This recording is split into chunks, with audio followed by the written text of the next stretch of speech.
वालेकुम फ्रेंड्स। तो कैसे हैं आप लोग। आज की वीडियो में बताऊंगा what is bitcoin and how it is form. Bitcoin क्या है। बिटकॉइन को अकेले या कुछ लोगों ने मिलकर बनाया, जिसको सतोशी के नाम से जाना जाता है। सतोशी नाकामोटो की पहचान कोई नहीं जानता कि किसने इस करेंसी को बनाया। बिटकॉइन का कॉन्सेप्ट एक वाइट पेपर में दिया गया जिसका नाम था बिटकॉइन। ये एक P2P कैश सिस्टम था जो कि 2008 में बनाया गया।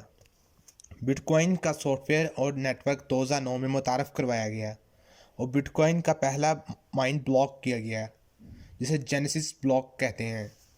सतोशी नाकामोटो ने शुरू के बिटकॉइन सॉफ्टवेयर में तेज़ी से काम किया, लेकिन फिर इसके बाद 2010 में सतोशी नाकामोटो ने ये काम बंद कर दिया और ये मुअम्मा बनकर रह गया कि ये कौन है और इसने इसको क्यों बनाया। सतोशी नाकामोटो की जमात ने बिटकॉइन की तारीख में एक ऐसा राज शामिल कर दिया कि इसका अननोन होना ही इसकी सबसे बड़ी खासियत बन गया। बिटकॉइन एक ऐसी डिसेंट्रलाइज क्रिप्टो करेंसी है जो कि P2P ट्रांजैक्शन पर काम करती है। इसमें किसी भी थर्ड पार्टी की ज़रूरत नहीं होती। जैसा कि अगर पैसों को एक जगह से दूसरी जगह मुंतकिल करना हो तो बैंक का इस्तेमाल करते हैं, या एक गवर्नमेंट अलाउ करती है तो फिर एक जगह से दूसरी जगह मुंतकिल होते हैं। इसमें ऐसा बिल्कुल नहीं है। इसमें बिटकॉइन बगैर किसी परेशानी और थर्ड पार्टी की शमूलियत के बगैर ट्रांसफ़र हो जाते हैं। बिटकॉइन की तमाम ट्रांजैक्शन ब्लॉकचेन पर होती है और इसका तमाम रिकॉर्ड पब्लिक होता है। आप इसकी ट्रांजैक्शन को ट्रैक कर सकते हैं।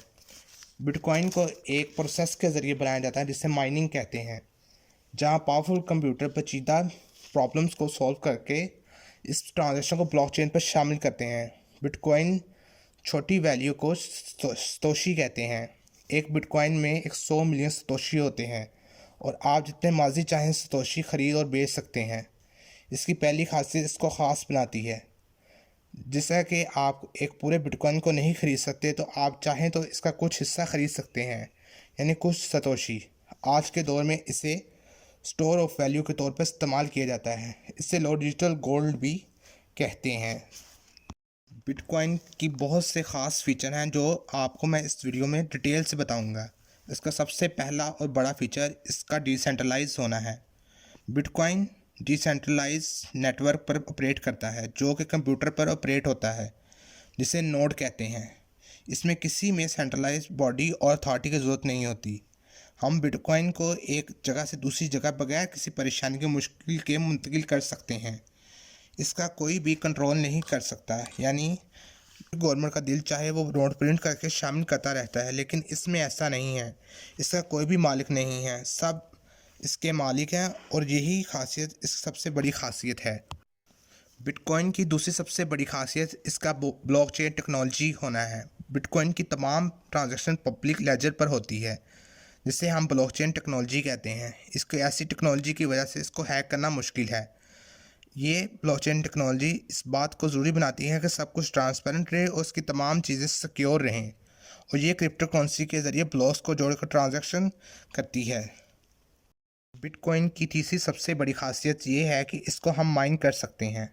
इस प्रोसेस को हम माइनिंग कहते हैं, जहाँ कॉम्प्लेक्स मैथमेटिकल प्रॉब्लम्स को ये सॉल्व करते हैं, और ये प्रूफ ऑफ वर्क मैकेनिज़्म इस बात को यकीनी बनाता है कि नेटवर्क सिक्योर रहे, और ये इस बात का फैसला करता है कि ये ब्लॉकचेन में इस ब्लॉक को कहाँ शामिल करने का किससे मिलता है। बहुत सी बड़ी बड़ी कंपनियां माइनिंग का काम करती हैं, जहां वो बिटकॉइन को माइन करती हैं और इससे माइन किए हुए बिटकॉइन को मार्केट में सेल करती हैं और इसकी सप्लाई में इसको शामिल करती हैं। बिटकॉइन की एक और ख़ासियत है कि ये इसकी सप्लाई लिमिटेड है, यानी कि 21 मिलियन।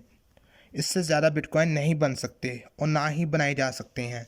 जैसा कि मिसाल के तौर पर नोट जैसे चाहें प्रिंट करें और इतने माजी मार्केट में ले आएँ, लेकिन बिटकॉइन को सिर्फ एक हद तक ही बनाया जा सकता है, यानी कि 21 मिलियन फिक्स इसकी सप्लाई है।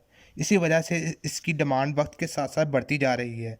लोग ज़्यादा से ज़्यादा इसको ख़रीद रहे हैं ताकि वो अपने फ्यूचर और अपनी सेविंग को सिक्योर कर लें। बिटकॉइन का एक और फीचर है जिसे हम हाल्विंग कहते हैं। बिटकॉइन हाल्विंग पर माइनस को रिवॉर्ड हाफ हो जाता है।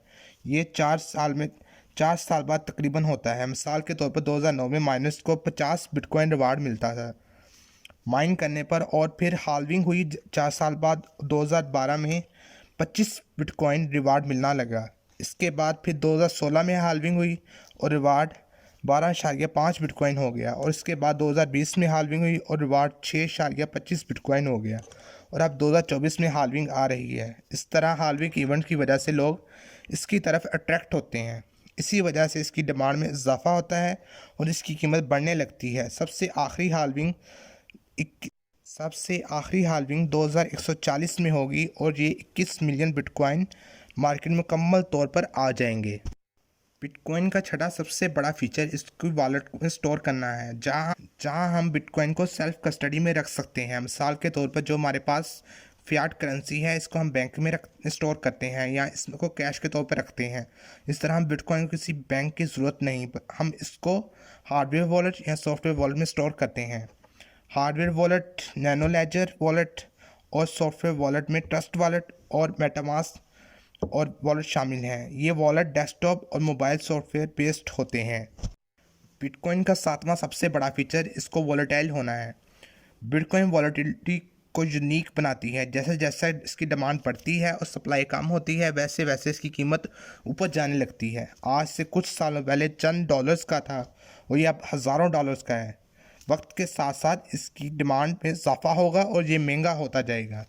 बिटकॉइन की बहुत से यूज़ केस हैं जिसमें आप इस वीडियो में मैं आपको बताऊंगा।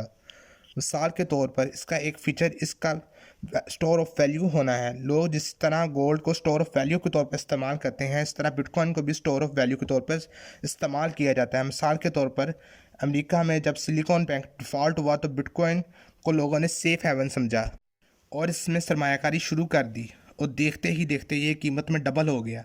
इसी वजह से लोग इसे डिजिटल गोल्ड कहते हैं। अब तो बड़े बड़े सरमायादार और ब्लैक रॉक और ग्रे स्केल वैनगार्ड जैसी कंपनियां भी इसे अपने पोर्टफोलियो में शामिल कर रही हैं। बिटकॉइन का एक और बड़ा यूज़ केस जो कि हेज अगेंस्ट इन्फ्लेशन है। जैसे जैसे इन्फ्लेशन बढ़ती है, इसकी कीमत भी बढ़ती है और लोगों की सेविंग में इजाफा होता है। लोगों को महंगाई के ख़िलाफ़ लड़ने में मदद मिलती है। लोग इसको महंगाई के हथियार के तौर पर इस्तेमाल करते हैं। यानी कि जैसे कि देखें, 2009 में बिटकॉइन कुछ सेंट का था और आज हज़ारों डॉलर्स का है, जबकि इसने तो गोल्ड को भी इन्फ्लेशन में बीट कर दिया है। बिटकॉइन का एक और बेहतरीन और बड़ा use case cross border payments हैं। हम किसी भी परेशानी मुश्किल को बिटकॉइन को एक मुल्क से दूसरी मुल्क भेज सकते हैं। मिसाल के तौर पर अगर एक मुल्क में जंग लगी हो, आप अपनी प्रॉपर्टी को लेकर नहीं जा सकते, आप अपनी गाड़ी और गोल्ड नहीं लेकर जा सकते। अगर आप गोल्ड या गाड़ी लेकर जाना भी चाहें तो इसके छीनने का डर होगा, जबकि आप बिटकॉइन को अगर किसी भी मुल्क जाकर इसको फियाट करेंसी में कन्वर्ट कर सकते हैं। ऐसा कोई ना कोई ख़रीदार ज़रूर होता है जो इसको यूनिक बनाता है, जैसे कि हम गोल्ड को किसी भी मुल्क में जाके कन्वर्ट कर सकते हैं।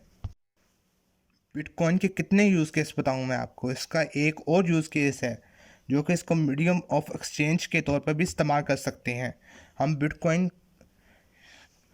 देकर गाड़ी कुछ भी खरीद सकते हैं। इसके कुछ ममालिक में एटीएम मशीन्स भी हैं जहां हम इनको बतौर कैश भी निकलवा सकते हैं। दुबई में भी लोग बिटकॉइन इसके फीचर से भरपूर फ़ायदा उठा रहे हैं। तो कैसी लगी मेरी वीडियो, अपनी राय से मुझे आगाह करें, और काइंडली मेरी वीडियो आपको पसंद आए तो लाइक, शेयर और सब्सक्राइब ज़रूर कर दें। इसको बनाने में मेहनत लगती है। आपका वीडियो देखने का बहुत बहुत शुक्रिया। मुझे ट्विटर पर भी फॉलो कर सकते हैं।